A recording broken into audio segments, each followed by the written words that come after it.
No, I think it's clear now, Good afternoon and welcome to the launch of the BA in History and International Relations program. This launch represents a collaboration between the Departments of History and Archaeology, Government and Modern Languages and Literatures here at the University of the West Indies, Mona. And to have a new and exciting program that captures the synergies between these disciplines is indeed a very big deal. Thank you all for joining us. To welcome everyone to today's proceedings, we have Professor Waibinte Wariboko, Dean of the Faculty of Humanities and Education. Prof. Wariboko is also former head of the Department of History and Archaeology, and as Dean has lent great direction and support to the department as it has sought to restructure and realign itself. And so the Department of History and Archaeology is especially happy to have him bring welcome. Prof. Wariboko.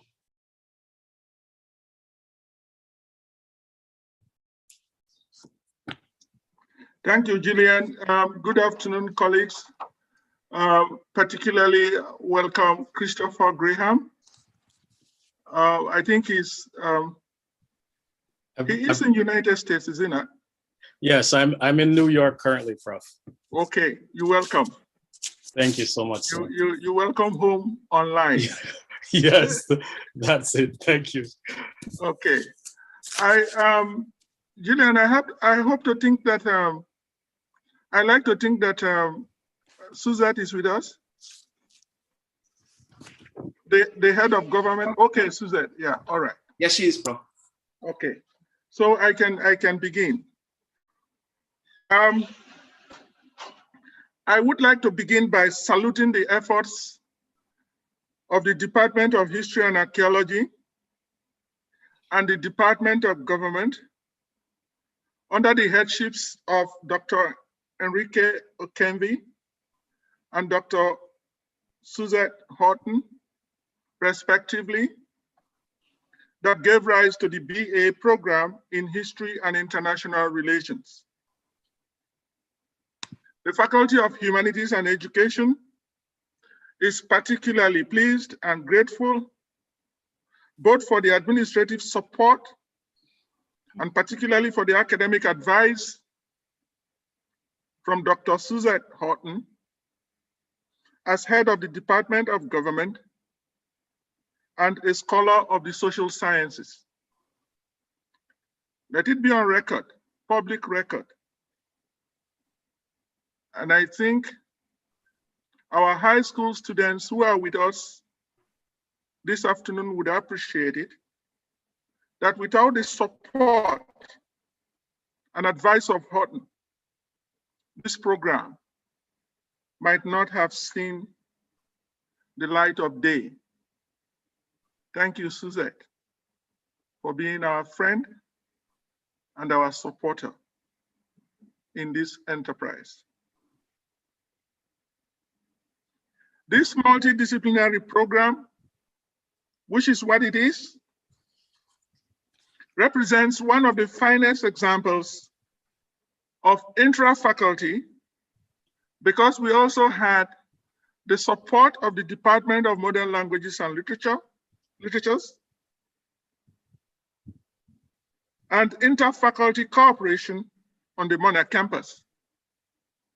And it very ably highlights and combines the intellectual strengths and disciplinary relationships between courses in the humanities and between the humanities and the social sciences.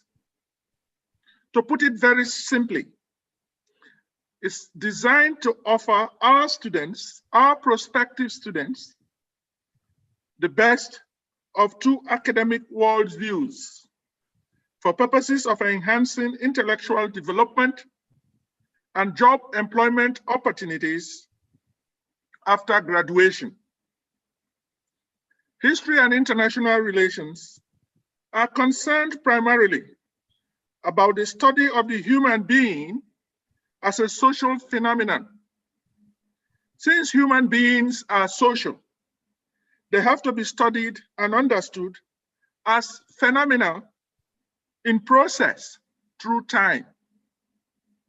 In a world of change and flux, we who have undertaken the business of studying society are obliged to try to understand that phenomena in process and ultimately, therefore, historically. Let me put what I have said differently. Since human beings and society are susceptible to change and appear to lack the uniformity of physical objects and to develop in an autonomous manner, our options for generalizing about them are severely limited. Since generalizing about them are severely limited, we are largely confined to comparing them at different points in time and stages of evolution. For these very reasons, it is very difficult to avoid not anchoring social science scholarship on historical and developmental analysis. This is what history and international relations intends to do.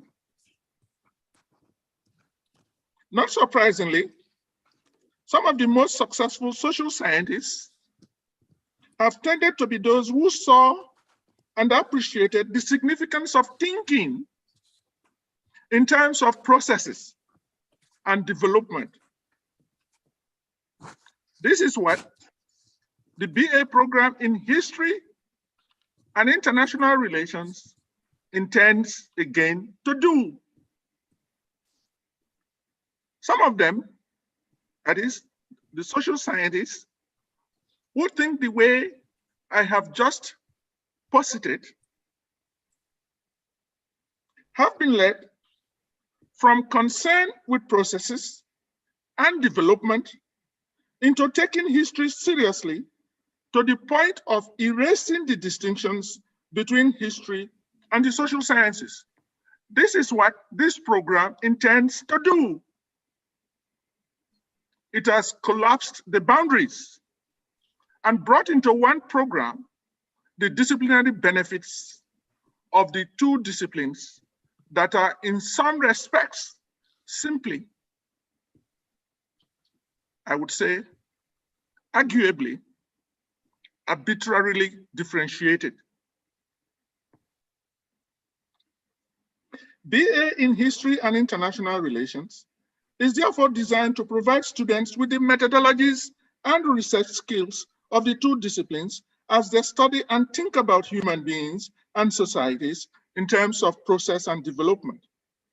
It is a powerful program for comprehending and transforming social reality, and it represents one of the best examples of what we have been doing recently to rebrand the academic programs in the Faculty of Humanities and Education. Let me close, my colleagues and students listening online, that I encourage you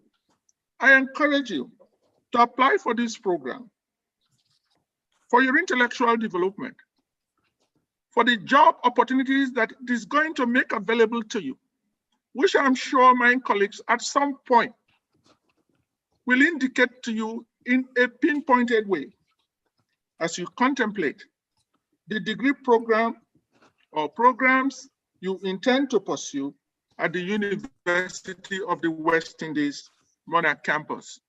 Thank you and good afternoon.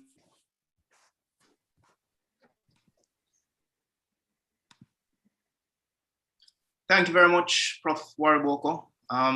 As Prof said a while ago, this is the result of a collaboration of three departments who have been working for a long time in recognition of the new needs of our students. I would now like you to hear from the heads of departments who have been working tirelessly to realize this new program, beginning with Dr. Enrique Kenvin, head of the Department of History and Archaeology here at UWI Mona.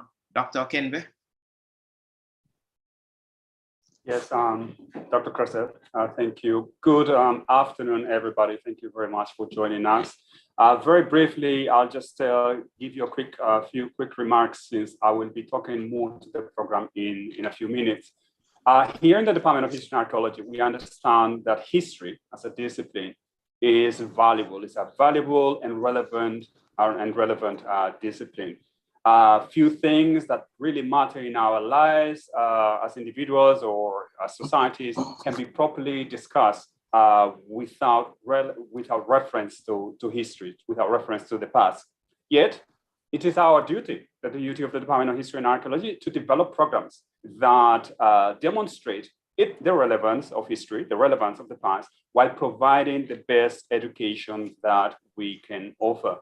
The launch of this program is an example of our department's efforts and commitment to stay relevant and serving the needs of young Jamaican and Caribbean citizens, while emphasizing that no future can be properly built without the past, a good understanding of the past.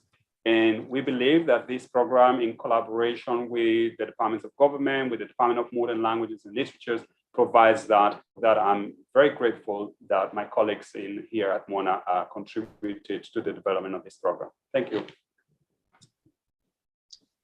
Thank you very much, Dr. Kenvin. I'd now like to invite your colleague, Dr. Suzette Horton, head of the Department of Government, to address us and to speak to her department's role in bringing about this program. Dr. Horton. Thank you. Thank you, Dr. Tressel. Dean Wariboko, Doctors Kenvin, Bruni, Cresswell, and Graham, other participating members on the program, distinguished ladies and gentlemen online, good afternoon. I bring you welcome on behalf of the Dean of the Faculty of Social Sciences, Professor David Tennant, who was unable to join us, but sends his good wishes on the successful launch of the BA History and International Relations program.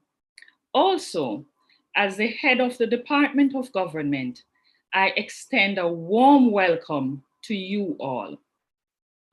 The BA History and International Relations program is a joint program spanning two faculties, Faculty of Humanities and Education and the Faculty of Social Sciences. Three leading departments will offer this program in the upcoming academic year, beginning September 2021, History and Archaeology, Modern Languages and Literature, and the Department of Government. The History and Archaeology will offer the history courses. Foreign language component will be offered by the Modern Languages and Literature, and the International Relations courses by the Department of Government. The BA History and International Relations program is therefore an interdepartmental program that covers two broad disciplines, history and international relations. It is suited for students who want to develop their critical thinking skills about the importance of history in the political decisions and in current governmental challenges confronting the world. This program offers students the flexibility to pursue a wide range of courses from the three departments. It will expose students to lecturers from these departments, and it allows them to develop their specialist interests from a wide range of areas. Today, the Department of Government is very excited to be an integral part of this initiative that offers so many benefits for our students. I thank you for listening and have a great launch. Thank you very much, Dr. Horton. As you've made clear, it is essential in the study of both history and international relations to have some grounding in modern languages. And so now I'd like to invite Dr. Nina Bruni, head of the Department of Modern Languages and Literature, to make her remarks and to speak on her department's role in this new program. Dr. Bruni. Thank you so much. And thank you, colleagues, for this invitation. Thank you, Dean and heads, for your words. I would like to support, to encourage, and to congratulate you on this initiative, particularly for including the foreign languages, what I like to call the world languages, the cultures you learn through languages in the area of history and social sciences, something that the department has been doing for a long, long time on this campus and across UWI. And when thinking of this, the importance of understanding the processes that Professor Wariboko was speaking about in languages different from my own language, indicates the very essence of this program, which is integration, not only of knowledge, but also of the peoples of the Caribbean. And if we think of the Caribbean, our own university that is exceptional, regional, this is a perfect program to be registered in. And I close with an anecdote, which has remained with me. In the year 2003, I was teaching Spanish at St. Augustine campus. That was a controversial time, politically speaking, when Haitian rafters arrived in Trinidad. At that point, I was teaching migration in my third year language course, the movement of peoples, reasons, history, films, cultures. One student complained, bitterly complained, why should I push them to think so high in a foreign language, this case is Spanish, but in our department, it could be Spanish, French, Chinese, Japanese, Korean, the language you choose. At that point, I explained, she was upset with me. A few months after, she came to visit me. She graduated with honors. She applied for a position in the Association of Caribbean States in Port of Spain. The interview was conducted in Spanish, and guess what? The question that gave her the job, what did she think about the Haitian illegal migrants? She came to apologize and to thank me. So let's work it out. The world belongs to us. And if I were a student, Dr. Okembe, I will register for some of those courses when I have some time. This is the kind of a step forward that Dean Wariboko has been pushing with all his heart, because we are a melting pot. And the university should reflect, it's a big deal, because indeed we are peoples, we are different, but the different makes us stronger. And through other languages, much better. You get a job as students, as my beloved student, and go for this program and the integration. Thank you so much. Thank you very much, Dr. Bruni. Not just for making the point about integration, but I think also in highlighting to our students already watching now, the type of excitement and passion that the faculty here have for the program. And they'll certainly benefit from that. So thank you very much, Dr. Bruni. Students watching are also probably asking a number of questions about the experiences of students. And we thought it would be a good thing to have someone who has graduated from these departments to speak of their experiences and also field questions from the students. Fulfilling that role today is Dr. Christopher Graham. Dr. Graham did a BA in History and Archaeology and International Relations at the University of the West Indies Mona campus, before going on to do an MA and PhD in Global Governance and International Relations at the University of Massachusetts, Boston. He's currently a research fellow at the Center for Peace, Democracy, and Development at UMass Boston, where his research focuses on topics such as global migration, climate adaptation and sustainability, and multi-stakeholder partnerships in the global south. Again, speaking to the whole issue of integration. I now invite Dr. Graham to deliver the keynote address and possibly field questions at the end of the chat. Dr. Graham, welcome. Thank you for joining us. Over to you. Okay, well, thank you so much for that introduction, Dr. Kresser. I just want to say thank you to Dr. Kenvin and to Dean Wariboko and all the other heads of departments who worked on this project to put forward such an innovative program, Dr. Horton and Dr. Bruni as well. So thank you so much. I want to also say welcome and a special thanks to the special guests that you might have in your audience, the teachers and parents and students that are also watching us via live stream. So first, I want to give a general overview of a research topic that I'm working on, and then try to make those connections between history and international relations. So my presentation today is titled Negotiating the Past in Today's Climate Realities. And I will first talk a bit about just giving a quick refresher and overview about what it is we consider to be the climate realities of our present, right? To give some context.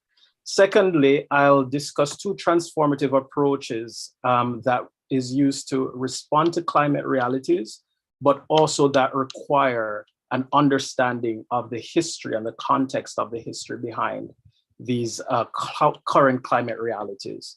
And then I'll conclude with my testimonial, and then we'll field some Q&A about these topics. So I have a brief presentation, so let me just get that shared with you at this time.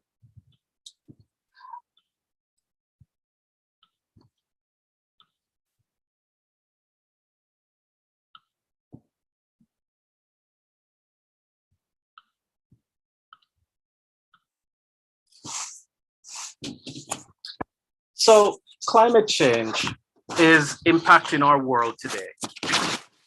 When we think about climate, it's the average weather in a place for many years. But whereas weather can change in just a few hours, climate takes hundreds and even thousands of years and even millions of years before you see that type of change. But in the last 50 years, scientists have been noticing that the Earth's climate is changing at a much faster pace than it should. And this is because humans, you and I, and all of us, are making demands of the environment more demands of the environment than we ever did in the planet's history. This is called the Anthropocene, the period in time when humans' impact on the environment certainly has resulted in very much adverse consequences. Since the 18th century, and particularly following the Industrial Revolution, humans are burning an enormous amount of fossil fuels. Around 80% of the global energy consumption comes from coal, oil, and gas. Now that's energy that we use to power our cars and other transportation, that we use to power our technology and our industries. That makes all the things that we use for our daily lives. So what has happened in the last couple of years is that global warming has sustained these high temperatures.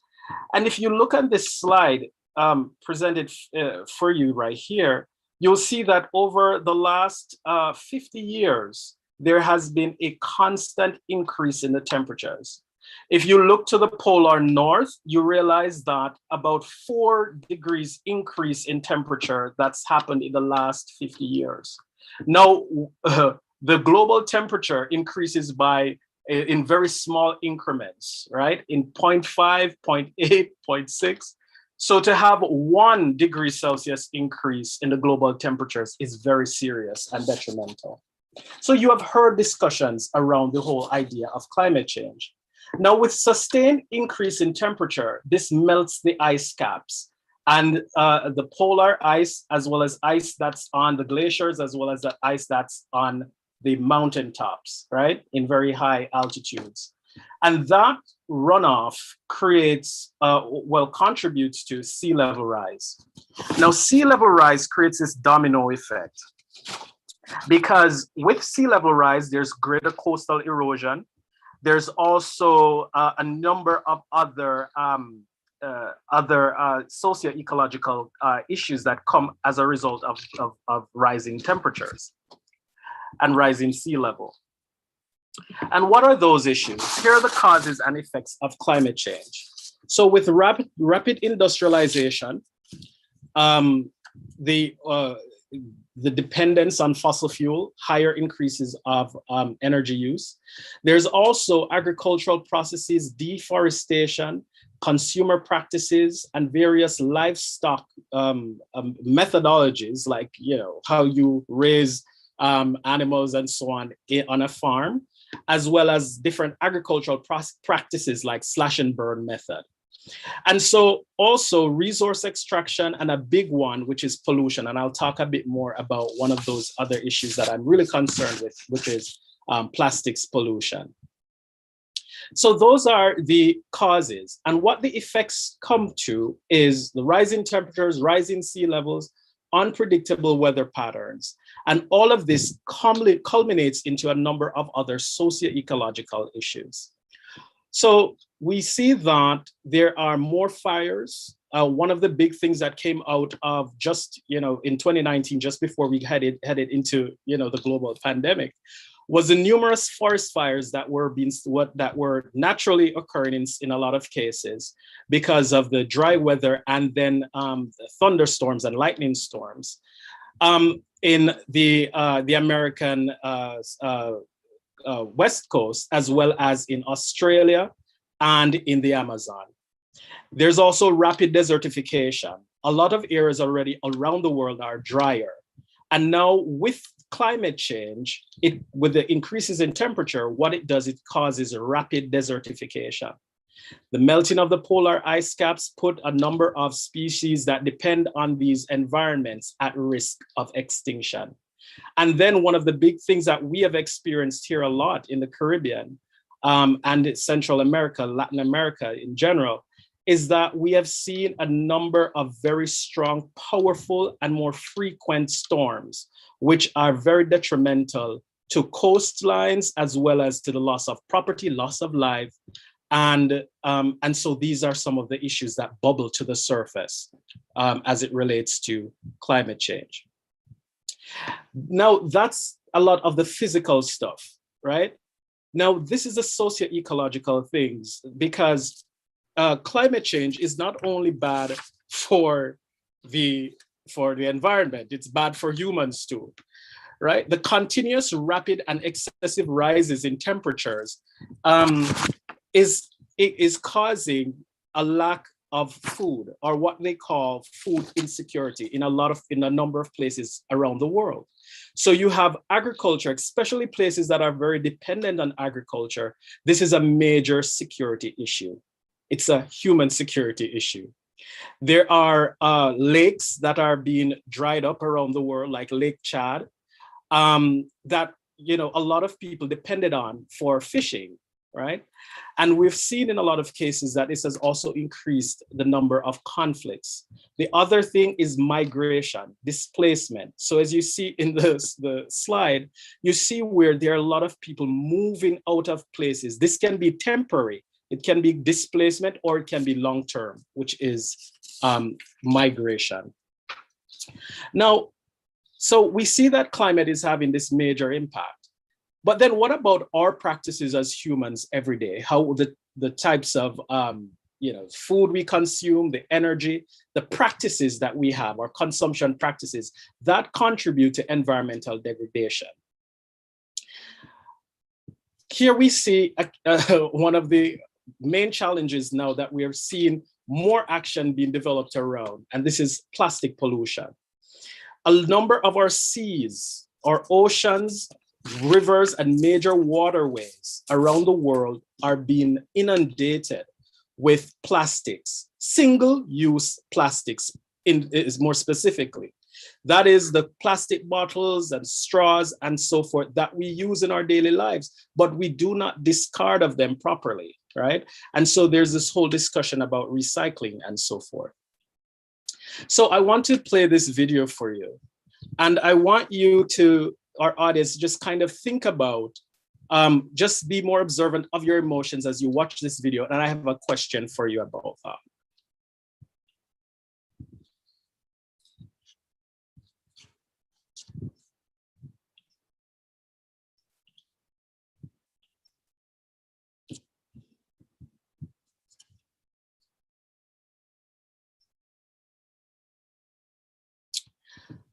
Now, what this video shows is researchers on the coast of Costa Rica, biologists on the coast of Costa Rica, doing research, collecting samples, measuring the size of different aquatic mammals and around the area to get an idea of the ecosystem.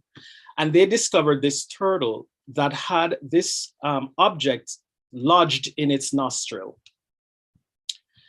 What was this object? A lot of people, they speculated that it was, oh, maybe it's a parasite or some form of not what they expected in the outcome, right? And this was a straw, about 3 inches. Here it is on the right side of your screen. You should be seeing that, lodged in the nostril of this turtle. They removed it. Mind you, this had a very, gory kind of scene to it. So you can go on YouTube and you can see the full video. Now, question to you, and I want you can respond in the chat, or you can, just generally think about it. How did watching the video and knowing the story about what happened to the turtle make you feel? You can put a response in the chat if you don't mind. How did it make you feel? Did it make you feel surprised, shocked? Was it something that was of delight to you? Did you feel sad, angry? What was your feeling about that?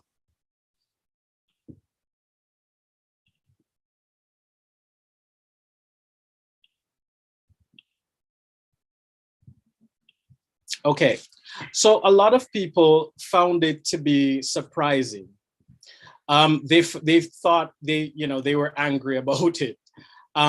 They were shocked, surprised. A lot of folks did not know that this was happening around the world, and were able to see the process of where what they had bought or consumed in a store and the material that they did not want ended up in the ocean, to the point where it compromised the life and well-being of this animal. Anyways, the turtle fared out fine, luckily. But what that video, which went viral, sparked was a worldwide movement to stop plastic pollution. And here's the crew with the turtle who survived this ordeal. Now we consider, so we have environmental degradation happening, and then we also have this massive global problem of climate change. How do we solve it? We have recognized scientists, professors, scholars, government officials, activist groups have recognized that organizations play a vital role in this process. Everybody will be called to reckoning about this issue. Climate change is a global problem that requires massive global sustained response. So at the international level, what we're seeing is that the climate change issue is finding its way into the discourse that we have been having about economic development, about poverty eradication, about the well-being. Within the last 20 years, we have seen an increased amount of this type of discussion coming forth at the international level. So one of the main takeaways from that, or main ways that climate has been, and environmental issues has been integrated, along with development or international development and international affairs, international relations discourse, has been through the global goals. luckily for me, I had a great opportunity where as an intern at the UN, just at the moment when they were launching these global goals. And I saw the amount of work, the immense amount of work, time, and effort that they placed into developing these goals, as well as how to launch them out to the world. But the ones that I will show you more specifically associated with energy, with the environment and climate change. So you have here goal 7, which is affordable and clean energy. Goal 11, sustainable cities and communities. Responsible production and consumption. Then there's goal 13, climate action. 14, which is life below water, and 15, life on land. Now, these are the ones that are associated more specifically with the environment, but if you look closely at each of them, you recognize they all are intertwined in very important ways. So this has been the blueprint, which merged those principles of sustainability, environmental protection, and the quest to respond to climate change. And so we have seen this type of integration of climate issues at the international level. And this is what produced that blueprint. Okay, now, currently, there has been a lot of discussion about understanding the climate issue.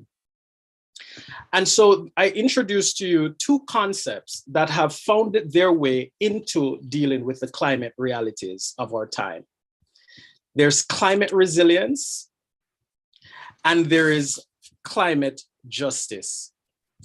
Climate resilience is the ability to anticipate, prepare for, and respond to hazardous events, trends, and disturbances related to climate change. It is about improving, and improving the climate resilience involves understanding how climate change will create or alter current and future climate-related risks. And it's taking the step to make this better, our responses better, such as creating early warning systems to alert people to typhoons or tropical storms in this part of the world. We also talk about creating more sustainable ways of using agriculture, integrating technology, and so forth. This is a big part of climate resilience. But one of the key fundamental pillars of climate resilience is that you have to understand the vulnerabilities that exist in a society, in communities, and in different geographies around the world that make them susceptible to climate change in the first place. And so that is one of the key and fundamental ways where history is now being called upon in very serious ways to address some of these issues. Because if you are going to understand the vulnerabilities that result from climate change in any particular geography, you have to kind of understand what is their development progress. Are they a developing country, a developed country? Are they rural? Are they urban? What city structure, what cities are located in a particular area? Is this urban, is this rural?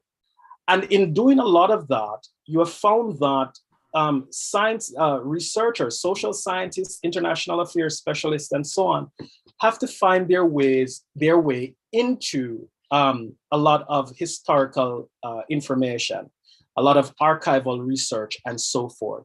Is finding its way into these discussions at the international level. And then the other one, which I think is particularly key, is what is referred to as climate justice. Now, climate justice is also finding its way, and even more so in the last 5 years, it's finding its way into climate and environmental international relations, or global environmental governance. It's finding its way in there. One of the things I remember being at the UN was that there was this whole idea about language. What is said and how it is said in these documents. that are created as treaties and agreements.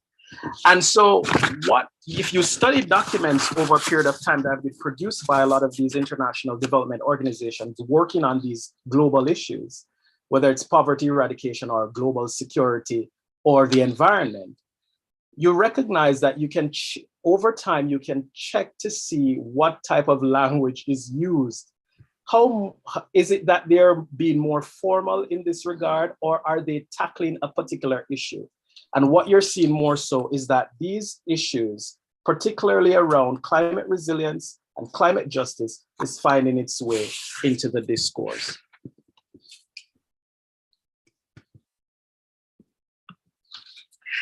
Now, so the whole idea about negotiating the past, as in my topic, negotiation is one of the main ways in which treaties, international treaties, or international goals and programs are devised. Because at the international level, if you're working with the United Nations and so on, you have to have these negotiations with countries around the world, governments, heads of state, or heads of industry. And you have these negotiations in order to find the right formula, the right words, the right policy issues, the right policy prescriptions that can actually solve these issues that we are working on, that we are so concerned about. Negotiation is that main tool that the international affairs specialist will use. Okay? And so in negotiating the past, particularly around climate justice and climate resilience, we recognize that governments, corporations, and even the wealthy top 1% and others are being called upon to address not only the practices that contribute to climate change, right?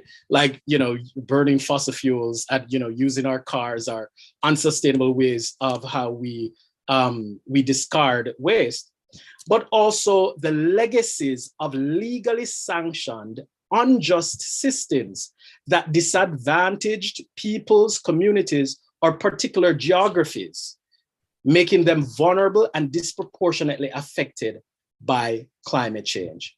These systems include colonization, imperialism, slavery, apartheid, Jim Crow, segregation, genocide. All of these different historic systems that exist prior are actually some of the vulnerability that create the vulnerabilities that exist in these different geographies, whether it is a small island developing country, right? Whether it is a urban center, which was because of segregation located closer to a riverbank where the factories are located. And so those urban centers develop, low-income urban centers develop, and those centers are close again to where the industries are, where air pollution is, and that is also affecting the health and well-being of people that live in these particular geographies. Also, indigenous groups that are, especially as we think about the Caribbean and understanding the international relations of the Caribbean, those are issues that are finding their way into discourse about resolving the environmental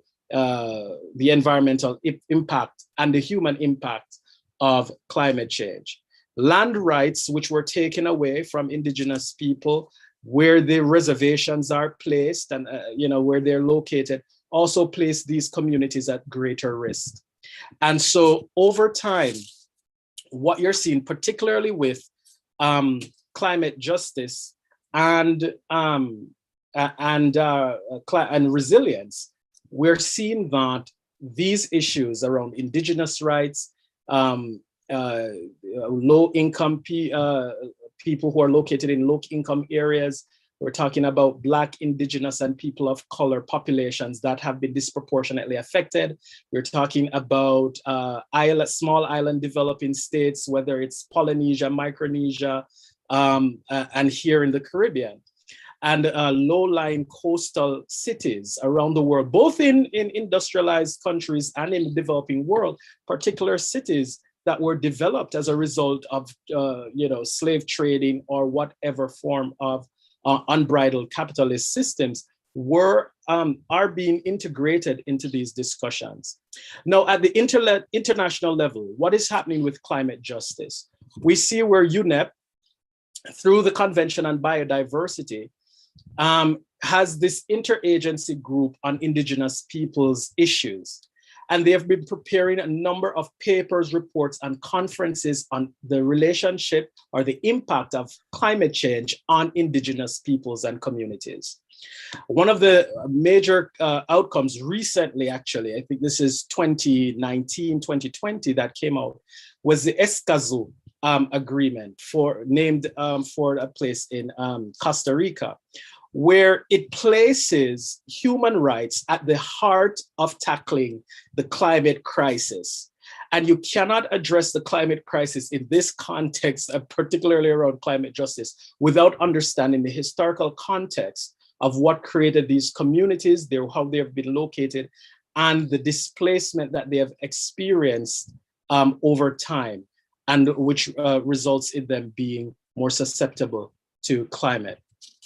At the regional level, we're seeing climate justice brought into the discourse. In some cases where there is more advocacy around it from government officials.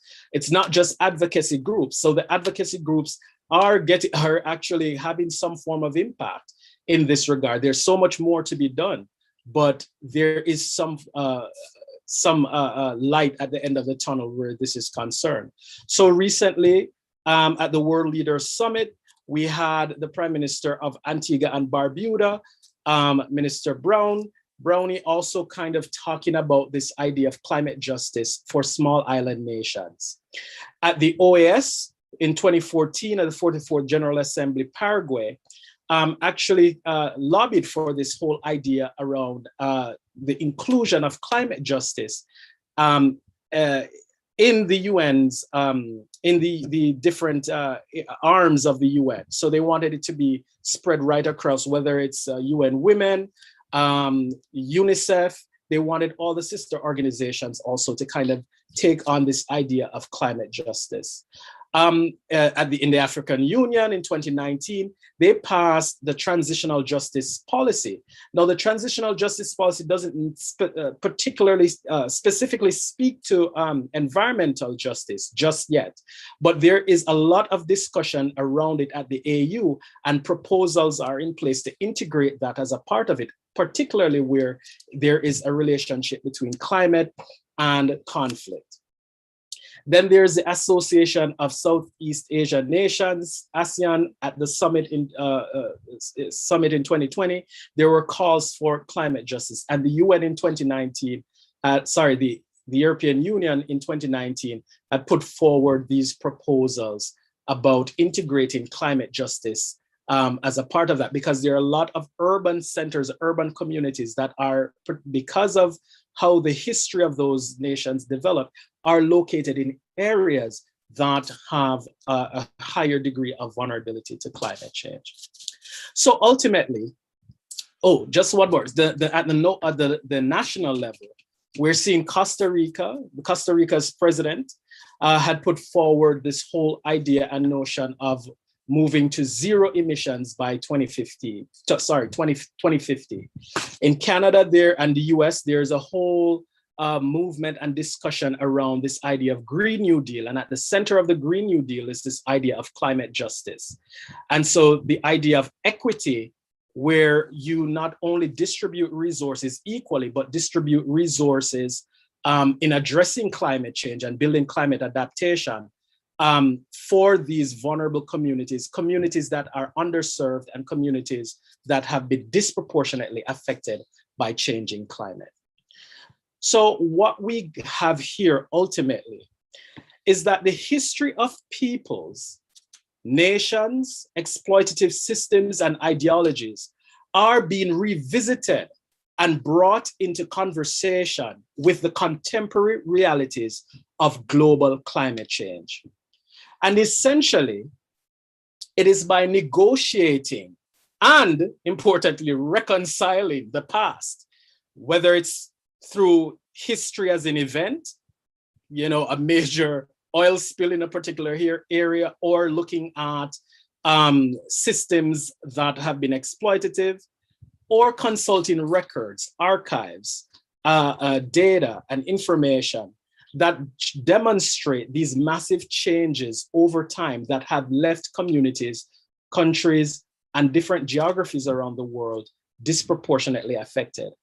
And so we see that we're reconciling the past, negotiating it, and eventually reconciling it as we progress towards these different agreements and implements of international affairs, that we are negotiating these in IR, big IR, in the sense of the theories of IR and the study and the discipline of IR, and also in small IR, right? In the daily multilateral agreements and bilateral arrangements that happen, and treaties between countries and at the international level, at the UN and the World Bank and so on. And this is seen as being one of those ways that we actually can solve these global complex problems of our time, not only climate.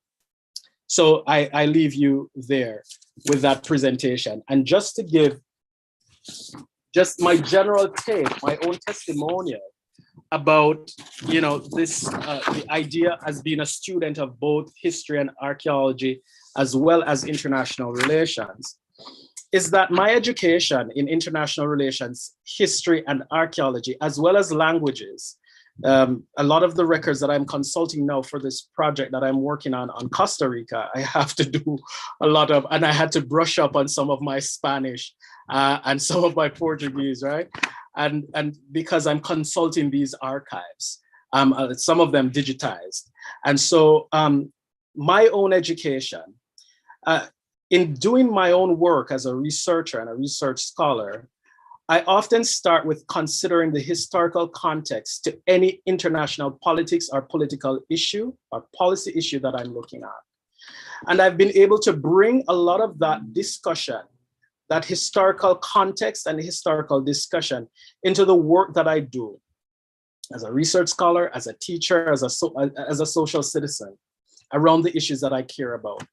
And I've been able to do that pretty well, bringing new perspectives and viewpoints. And I've been also confident in contributing to and joining conversations on issues that are timely and critical, right, at a global level. And so joining this program, I think the brilliance of this program of history and international relations, I think will give you, like it gave me, and even more, is out there for you, the opportunity to do and to explore all the things that you want to do in the world, whether it's personal or it's career-wise, and to acquire the world-class knowledge and skills to do them very well. And that comes pre-packaged for you in a program like this. And then with exceptional faculty and caring, exceptional and caring faculty and staff, I've no doubt that you'll do great at it. You just have to work smart, work hard, and commit to what you do and balance as much as possible, especially for those who might have to work and go to school, right? Because we also consider those persons. So as I close, I want you to think about your relationship with the environment and your fight against climate change, and think about it as a social contract with the past, the present, and the future, right? No matter who you are, what you do, or what role we play in society, we all are, in a sense, accountable to the next generation. Our actions and the systems that we create, uphold, or buy into will determine the future of others. So we can think about ourselves and our lives in the present as a product of the past. So what product will you leave for future generations to inherit? Thank you. And thank you very much, Dr. Graham. You did a number of very important things, I think, in that presentation a while ago. The first is obviously demonstrating the synergy between history and international relations, how the lessons learned from history can be used to address a lot of the the international concerns that we have now. And I think that that is a very important part of what this program will seek to achieve. So I thank you for that. The second thing that you did actually relates to a conversation that I had recently with one of the persons who will be lecturing in this program. I asked the person, what type of student do you think you want to attract to this program? And the person said, we want students who will be interested in solving the problems of the world. Students will be interested in changing the world. And what I'm seeing from your presentation here is this passion about a problem that affects us now, something that has to be addressed for the security of our futures. And so, you know, sometimes students who do certain programs in college are asked, you know, why do you want to do this program? Why do you want to study history? Why do you want to study international relations? And I think a graduate of this program can answer that question quite confidently. You know, I want to make a change, and studying history and IR will equip me to make that change. So thank you very much for that. Most welcome. I don't see any questions, but I do see one comment in the chat, and it's a comment that says that you can also relate a number of these issues to the question of reparations. And again, just showing how a lot of what we study and what we do here can be applied to very contemporary concerns. So again, thank you very much, Dr. Graham, for that presentation. Students watching will have lots of questions about this program. Hopefully they'll be interested and excited by now and will want to know what to expect, you know, what they'll be getting out of it. And now I'd like to re-invite Dr. Ken, the head of the Department of History and Archaeology, to come and to give some of that information that will be useful to students in a short information session. So Dr. Kenvin, again, over to you. Yes, Dr. Kresser, thank you very much.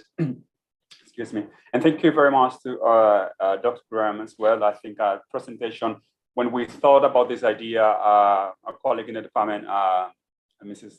Dennis Copeland, thought about the idea of this event. She had also this idea of having like a bit of a teaser, like an appetizer to what the program is. And the presentation, I think, did justice to that idea. We saw how this, the challenges and the limitations that we have to face some of these challenges have historical roots and international scope. And in many ways, as you also explained, many of these things are expressed in a vocabulary and languages that might be different from ours, and sometimes can create misunderstandings or not enough understanding of other people's feelings and reactions and actions as a result of like language limitations and so on. So I'm going to take you very quickly through what this program is all about, or what this new program is about. So I'm going to share a PowerPoint. So hopefully that will help me to make this short presentation clear. So allow me to share the screen right now. Okay. And there you are. Okay. So we have here the new BA History and International Relations. And what I'm going to tell you, it's what this program is about, what it has to offer, and a little bit about the structure of the program. But before that, let me just very quickly tell you the idea behind it. The idea is, as I said in my opening remarks, is that the Department of History and Archaeology has no doubt about the relevance of the discipline of history, about the importance and of understanding the past to addressing the problems of today, but also to sort of like thinking about the future, right? In ways that we always have to think one or two steps ahead and so on. And that it's obviously informed by our understanding of the past, how we got here, and so on. And so we wanted to create a program that will encapsulate the best of the different disciplines that are extremely complementary and that are offered here at the UWI in Mona campus. So here is our history and international relations in collaboration also with the Department of Modern Languages and Literatures, because the foreign language is a key component to it. In researching and preparing this course, we look at different programs in other parts of the world, particularly in the US, but especially in the UK. And we saw similar programs and from those programs, we learn different things and we apply some of those things to what we have here. But we also realize and recognize that our circumstances are different. And because of that, I think that we, and also the University of the West Indies here at Mona, it also in some ways has more to offer than some of the programs that we offer, that we examine in other universities.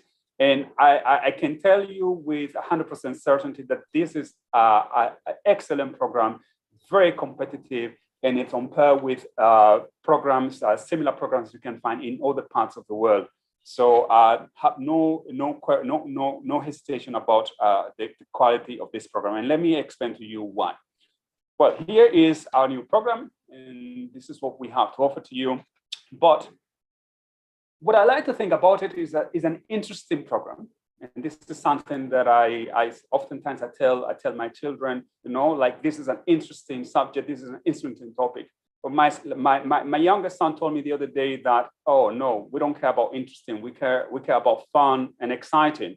To me, fun and something that is interesting is fun and exciting, right? And I think this program actually can be fun, can be exciting. It's actually fun and exciting, but it will also depend on you. We have brought together here the best that we can offer from the Mona campus, from the Faculty of Humanities and Education, and from the Faculty of Social Sciences. It is an interesting program, and it will be up to you, the students, and us, the lecturers and instructors, to make it fun and exciting. It takes two to tango, and we hope that you join us to realize that this is indeed interesting, fun, and exciting. What is this program in a nutshell? Well, we like to think that this is a perfect blend of past and present. It brings those time dimensions, right? And as you will see later on from the structure of the program, there's no question that we have found a very good blend of this past and present. It has an international outlook, as you realize, and you will see in more detail. It is a multidisciplinary program, as it's already been said, but also it's a program that emphasizes applied knowledge. The knowledge in and of itself will not have or cannot have value unless we're able to apply this knowledge to real situations and so on. And I think this program also brings the ability for you to apply or to learn to apply knowledge to different situations and to extrapolate what you learn from different disciplines and connect them and extract additional value from it. It is obviously a program that will help you improve your skills, the skills that are going to be necessary for your further education or for your career, because it brings the skills, the valuable skills that you can acquire from history, but also from the social sciences. And in addition, and this is to me something that I truly believe it is also the foreign language skills. In fact, I am a product of that. Without these foreign language skills, I would not be here.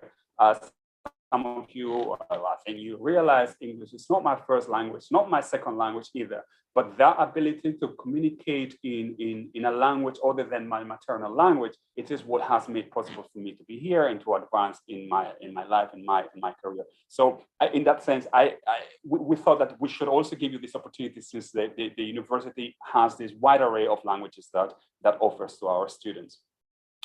Okay, so what is the history and international, what is the BA in history and international relations like? It is a multidisciplinary program, as has been mentioned. It's designed to train graduates capable of understanding the significance of the past in making sense of today's complex globalized world while learning a foreign language. I think is being established by now. But what is it like? What is this program like? It's a program that combines courses from the 3 departments: history and archaeology, government, and modern languages and literatures.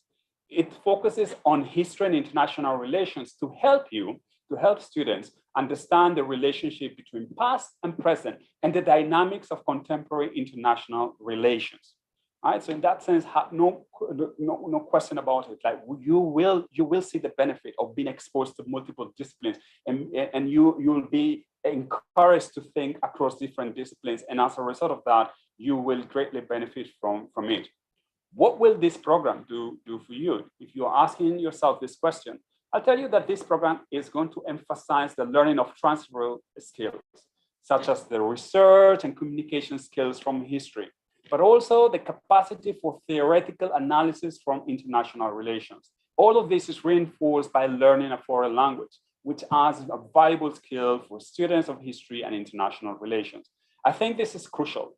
One of the things that I want all of you to understand and to think about is that in today's world, right, education, the best that you can get from education is a type of skills and a type of knowledge that will allow you to adapt to our dynamic world. And we think that we don't know, we cannot foresee what the professional, what the job market will be like, what the economy will be like in 15, 20, 30 years from now, right? But what we know is that it will be different from what it is today. A program like this will give you that opportunity, that training to develop the skills and the knowledge that will prepare you for that constant readaptation that you will be forced to do throughout the rest of your lives.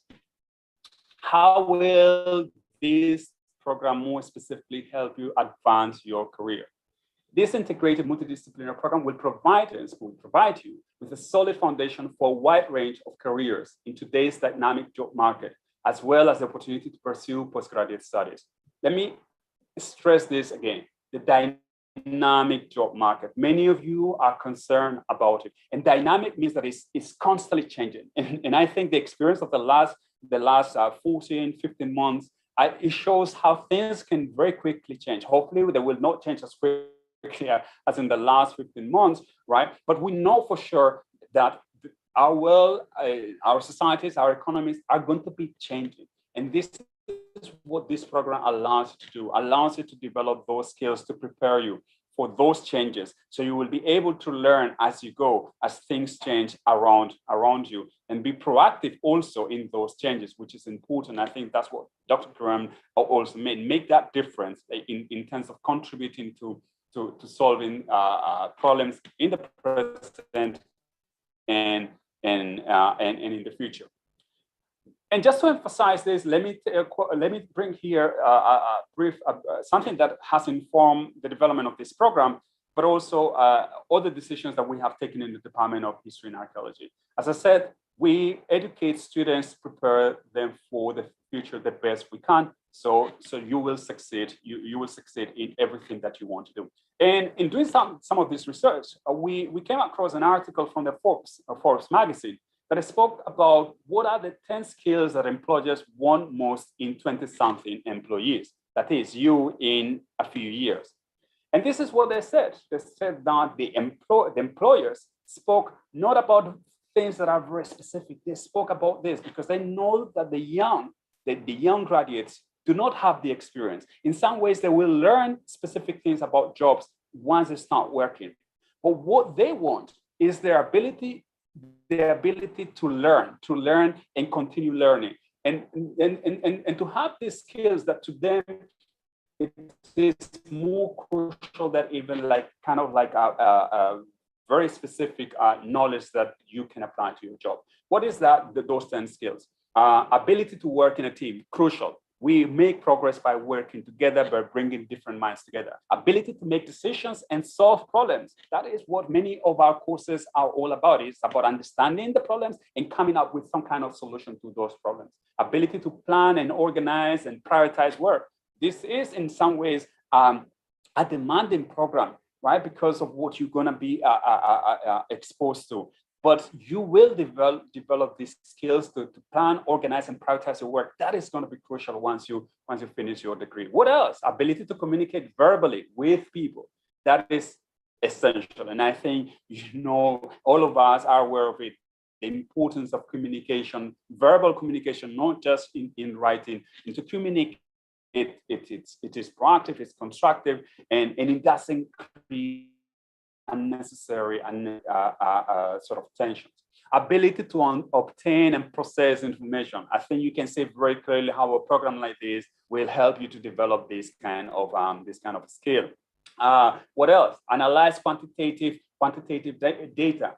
That ability is something that by bringing here the social sciences and expose you to the social sciences, you will also start developing this ability. Technical knowledge related to the job. Well, we don't know exactly what the job will be like, But this is perhaps one of the skills that is not so clear, because the jobs that you have at that you will be able to access to there are of a wide variety, as I will show you very shortly. Proficiency with computer software and programs. Well, I think all of you are aware, have been forced to do so. Much of the work that we do today, much of the work that you will have to do here in our courses, including not just like the regular assignments like essays, but all the projects that you will develop throughout the degree will expose you to the use of different computer applications that later on you can bring that knowledge to wherever it is that you choose to or have an opportunity to work. Ability to create and edit written reports. That is something that you can also understand very clearly how you will develop that skill. And ability to sell and influence others. It's not just important to know that something is valuable, it's also important to convince others. And by creating persuasive arguments, that is something that we will do with our courses, with this program, History and International Relations. Career options. As I said, this is not the type of degree that will pigeonhole, put you in like in a small box and only you have one or two options. There are a wide variety of options that you will have. And here we just have a few examples based on the research that we have done. In some ways, I could argue that Skype is the limit, and it's up to you to sort of like make the most of this program and later on explore different options and sell yourself in the sense that you can convince employers in these fields and other fields about your capacity and your ability to be a productive employee. So now allow me to take you through the program structure so you know it's okay. We have these general ideas about the program, what it will do for us, what the career options are, but what does it really look like? What it will be for me year by year? Well, this is what it will be for you year by year. You will have to do in year one, in the first semester, that is in September, 2 courses from the History and Archaeology department, the study of the past. It's a course that is almost like an introduction to history, how to think about the past, how to write and solve problems about the past and so on. This is kind of a foundation course for the history courses that you will do throughout the rest of your degree. An introduction to world history. As you can imagine, this is a crucial it's a crucial course for this program, especially at this foundational level, which is your year one. And then you will have the opportunity to do courses from the Department of Government, from the Faculty of Social Sciences, Introduction to Political Institutions and Analysis, Introduction to Social Research, that those skills that you can gain from the social sciences that are very important. And as a foundation course, right, a foundation course from the Faculty of Humanities and Education. That is the 5 courses that you will do in your first semester. 5 courses by comparison to the amount of courses that many of you have to do in high school. I believe it's a modest amount of courses, right? But they will occupy much of your time, but I'm also sure that you will also find time to learn other things, interacting and socializing with classmates and so on, because that's also the university experience. In your semester 2 of year 1, we will give you the option to do any 2 of our regional or national history electives. We have a wide variety of courses. You will choose which ones you want to do. And then again, you will be exposed to courses from the government department, courses in international relations, like Introduction to International Relations. And of course, now we have to start learning or continue the process of learning a foreign language. These are some examples here: Chinese, French, Japanese, Spanish, Korean, as Dr. Bruni mentioned, and again, a foundation course. So that's your year 1. What about your year 2? Your year 2, once again, we'll give you then you will do more courses in international relations theories and approaches, international and regional organizations. As you can imagine, a very relevant course to a program like this. Then you will continue learning the language that you chose in year 1. And in addition to that, you will do another foundation course. UWI students have to do these foundation courses from the different faculties in the university. And then in your year 2, you will continue doing history courses, international relation courses, and language courses. You can see there the list of courses that you can do. We in the history department also will give you the opportunity to do electives. You will choose which one of the history courses you want to do, right? The same way that you will be able to choose which language you're able to do, and plus the foundation course as the last course listed here for. And then we come to year 3. Yes, you will be very close now in September, 3 years from now, to finish your degree. And this is what you will have to do to finish your degree. I have to tell you, this is where many things come together. Many things will come together, for example, when you do your historical research capstone. If you don't know what that is, well, this is a course that will allow you to do a practical project or a paper in which that you will develop your own research topic, and you will execute this research project by way of producing a paper, or maybe by way of producing some kind of like a audiovisual documentary or a podcast or some kind of website and so on. So you will do that over two semesters. You will develop this historical research capstone, in which like we hope that you will develop a project that obviously is rooted in history, but in international relations. And of course, if you can bring the foreign language that you learn into it, it will add more value to it. What else? You will learn sovereignty and historical perspective, a course that will be developed by the 2 departments, bringing together the different perspectives from history and international relations in this course. Of course, we'll give you the opportunity to do electives from the history department. Again, we have a wide variety of electives, especially in the final year. International political economy, we know that no matter what, we have to be exposed to economy, political economy in this case, because it's crucial to understand our society at the national, regional level, but of course, the connections with the rest of the world. And you will continue learning a foreign language. Semester 2, once again, you have electives here from the history department. Theory and practice of international negotiations, I think a course that it will add much value to your degree. And then you will have an option to do different electives that are offered by the Department of Government, or do an internship if you qualify to do the internship, and of course your foreign language. So these are the courses. This is the wide variety of courses. As I said, I think it is basically offering the best of these 3 departments, but also the best of these 2 faculties. And this is what you will be doing. And by year 3, 3 years from now, not that long, if you think about it, you will come out of this program much better, much stronger than you started. So before I wrap up, let me give you some examples of our courses, because sometimes we find that students tend to think that, oh, history is always the same, not great variety and so on. But just very quickly, I'm going to show you the great variety of courses that we have in the history department, courses that you will be able to choose as electives in your degree. We have a course in year 1, like out of many, the development of Jamaican society, is a course that focuses on the history of Jamaica. And this is a very successful course, and I think it's a course that you will appreciate. This is another example of a year 1 course, Africa's History in Reverse. Well, if you're interested in the history of Africa, in the history of your ancestors, in your history, right? This is a course that will give you an introduction to the history of the African continent.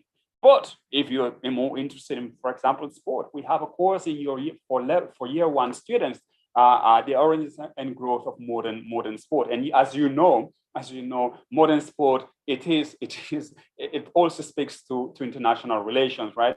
This is a way of diplomacy that in many ways countries do when they organize international events, when they successfully perform on. And this is a course that will help you think about that.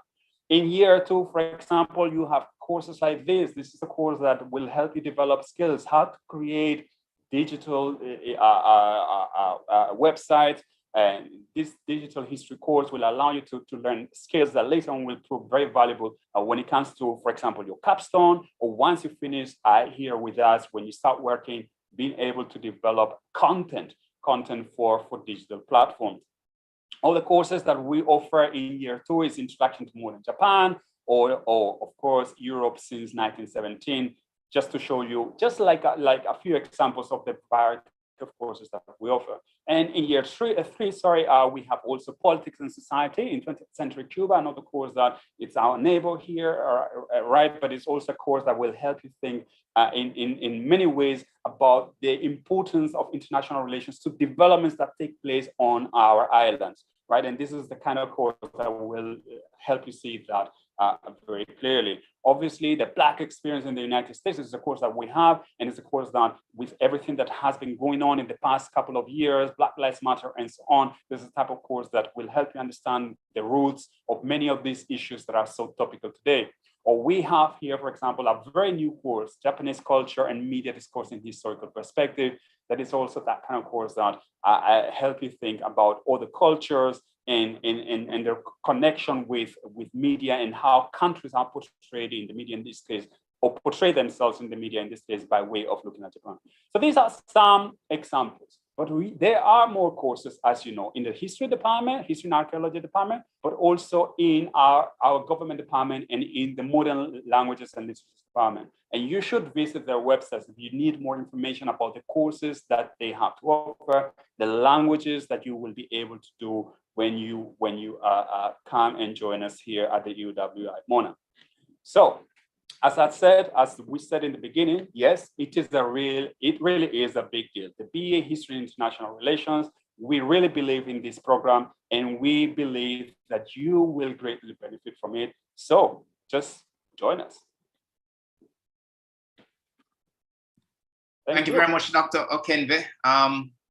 And I'm sure by now that there are students who will be seriously considering this program. One of the questions that many of them will have is financing, paying for the degree. Here to give you some advice and to make it easier for you is Mrs. Stacey Ann Porter Davis, Business Development Leader at Educom Cooperative Credit Union, UWI branch. Mrs. Porter Davis.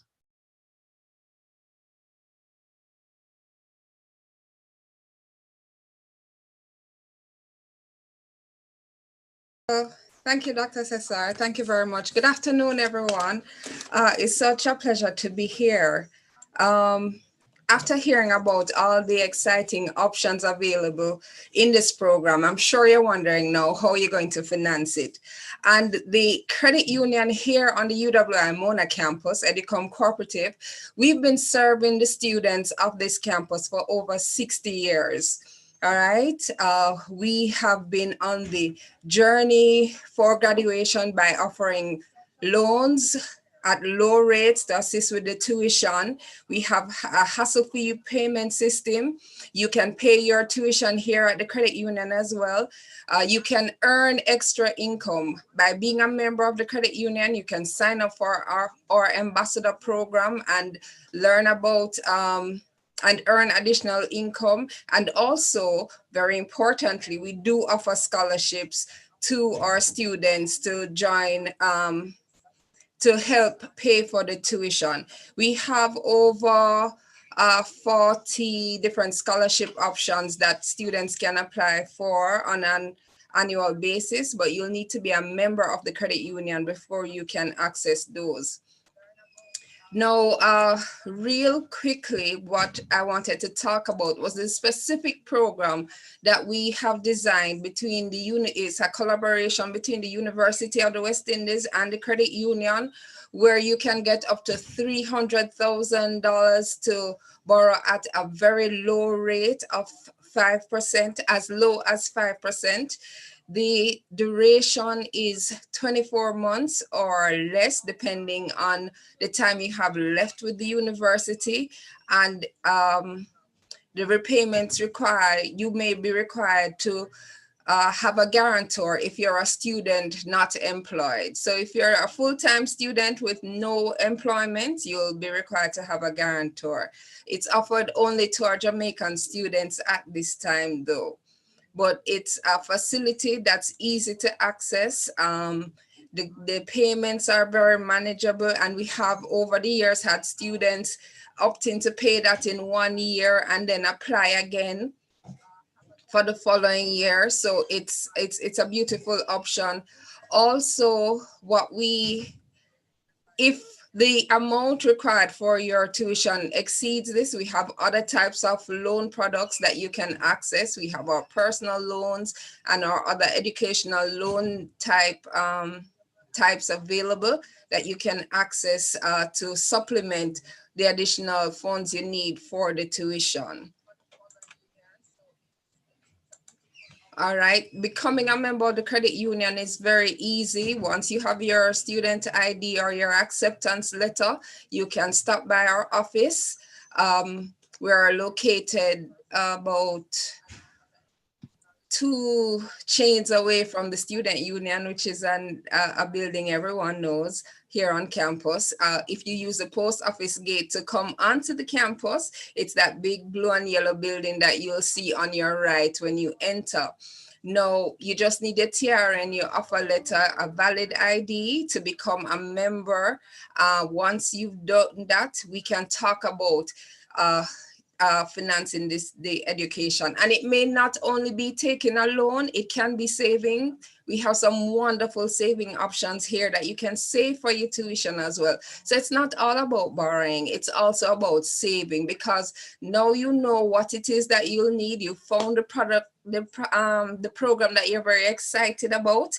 We can start the conversation about how you can save to pay for this program, as well as what are the lending options as well. So that's what we wanted to share. We're here on the UWI campus. Very easy. You know, the University of the West Indies is really just a one-stop shop. So once you get here, anything you need, we have the convenient spots all around for you. So we look forward to seeing you all signing up for this program. We look forward to conversing with you on how we can help you finance this program, and we will be there at your graduation shouting you on, very proud that you did this and you were able to accomplish all that you needed. Once you are interested, my contact number is 876-280-3831, or you can just Google Educom Cooperative Credit Union. The credit union or contact information will come up, and you can give us a call or send us an email. So thanks again, everyone. Look forward to seeing you, and have a great afternoon. And remember to keep safe. Thank you very much, Mrs. Porter Davis. As we said, the financial burden that students face is one of their greatest stresses. So it's very reassuring, I'm sure, to know that this type of assistance and support is there for them. So thank you very much for that. In the history department, one of the challenges that we face is getting students to understand the value of history. And this value is demonstrated sometimes in the number of projects that we do and the outside agencies that we partner with. One of these projects is the Parish Histories of Jamaica project that is supported by the Jamaica National Foundation. And I now invite Ms. Jodianne Bowen, Project Officer, Monitoring, Evaluation, and Special Projects at the Jamaica National Foundation, to tell us a little bit more about this initiative. Ms. Bowen, welcome. Okay, thank you. Okay, distinguished guests, heads of departments, lecturers, parents, and prospective students of the History and Archaeology Department, a pleasant good afternoon to you all. The Right Excellent Marcus Mazari Garvey said, "A people without the knowledge of their past history, origin, and culture is like a tree without roots." History can help provide us with a sense of identity. As aspiring historians and archaeologists, you can examine your own family history. You may discover that your family members were involved in notable events that helped to shape our nation. Recognizing the importance of recording our history, the JN Foundation embarked on a mission to empower Jamaicans by creating and implementing the Parish Histories of Jamaica project in 2015. This project is charged with unveiling and illustrating the connected history of the Jamaican people. The JN Foundation, and by extension, the JN Group, prides itself on playing an active role in national development and pursuing its commitment to promoting cultural awareness among its employees. Through a collaborative effort with the History and Archaeology Department at the UWI Mona, the histories of our parishes are researched and documented. These histories are written for an easy read and are illustrated by captivating photographs of historical sites. So far, we have published the history of 7 parishes, namely Portland, Trelawney, St. Mary, St. Thomas, St. Catherine, St. Elizabeth, and St. James. We are currently working on the parish histories of Kingston, Hanover, and St. Anne. We will begin researching the parish history of St. Andrew very soon. To tap into this reservoir of information, visit our website at parishhistoriesofjamaica.org and follow us on Instagram at parishhistoriesja. Visit our website today. You may find out how your community got its name. I will end by saying thank you so much to the History and Archaeology Department team for granting me this opportunity to speak at this event. It's a big deal. Thank you very much, Ms. Bowen. And yes, we are encouraging everyone to check out not just the website, but the parish histories that have been published and to look forward to the remaining 7 parish histories to come. So thank you very much for joining us today. At this point, hopefully students are very interested. One of the things that, again, may concern them is the process of applying that can sometimes seem daunting to them. I'd just like to let all of the students watching who may be interested know that we will be posting a link to a video that demonstrates the application process for you that will help to simplify things, take away the mystery and the difficulty from it. So if you're interested, look out for the link posted in the description below. Finally, we have come to the end of today's launch. I would have hoped that by now you would have understood why we're calling the launch of this History and IRBA a big deal, that you will be interested in finding out more, and that hopefully we have provided a lot of the information that you need to begin the process of applying to this program. To wrap up and to make final remarks, again, I invite the head of the Department of History and Archaeology, Dr. Enrique Kenvin, to speak to us. Dr. Kenvin. Yes, Dr. Cressler, thank you. Thank you very much. I mean, just final, very brief final remarks. Thank you very much to Dr. Cressler for leading us through this event. Thank you very much to those who have participated in today's launch, particularly Dr. Christopher Graham for his presentation, and my colleagues in the Faculty of Humanities and Education and the Faculty of Social Sciences. And I also wish to thank Mrs. Rodian Dennis Copeland, a colleague here in the Department of History and Archaeology. She is the brains behind this event, and I thank you for the idea, for the initiative, and for putting together all this so efficiently. And finally, just thank you to all of you watching us. Just thank you for your attention, your patience. We took a little bit longer than we had promised, but thank you for staying with us. And please, if you have any questions, if you need more information, do not hesitate to contact us. You can just do a very quick Google search and find the website address for the Department of History and Archaeology. I think some of this information is also being posted, so you can see what our contact info is. And just please email us, give us a call, and we will answer your questions as best as we can. And we hope to see you here in September. Have a great summer and stay safe. Okay, and thank you all very much. I have enjoyed the privilege of chairing today's session, and I echo the chair's sentiments.